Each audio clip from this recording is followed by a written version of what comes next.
Yeah, Steve, this is something we have heard Chief Boyce speak at length about, wanting to get into communities like Southeast Raleigh to show the department's investment there. And we've seen it in his first 45 days as chief through the revival of initiatives like Cops on the Block. Tonight, Chief Boyce spoke at length about his coming of age as a cop in Southeast Raleigh, oftentimes speaking from the heart. I'm telling you, I need each and every one of you to help me be successful, to help the Raleigh Police Department to be successful, to help this community, this city, to stay safe. For new Raleigh Police Chief Rico Boyce, events like the one at the Sergeant Courtney T. Johnson Community Center Thursday night are an opportunity to share his journey from Southeast Raleigh SRO and beat cop to detective to chief of police. The young men didn't see me as Officer Boyce. They just called me Boyce. They took the officer away because we got to know one another. Boyce spoke candidly with Southeast Raleigh residents at the community conversation, pledging to pour himself into their community as he said they did when he walked a beat there 20 years ago.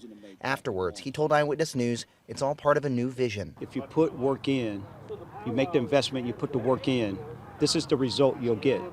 You'll get the community on your side.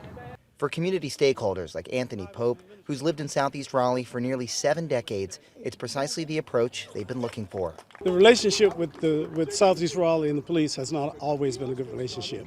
So to see that he is engaging and that he's out in the community and he has his officers out in the community, that really has made a difference. Pope is Southeast Raleigh born and raised and worked as an educator before retiring and starting Men of Southeast Raleigh as a way to look out for the community and its young men.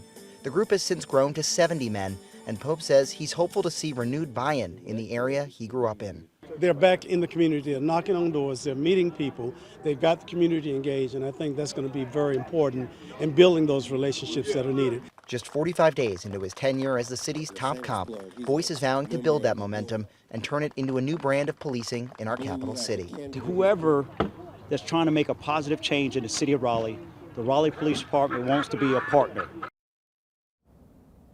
And Chief Boyce acknowledged there's a strategy at play here too. While he still may be in the honeymoon phase of his time as RPD Chief, there will doubtless be a day soon where he has to return to that part of the city and frankly have some difficult conversations. When that day comes, he's hoping that community members remember nights like tonight.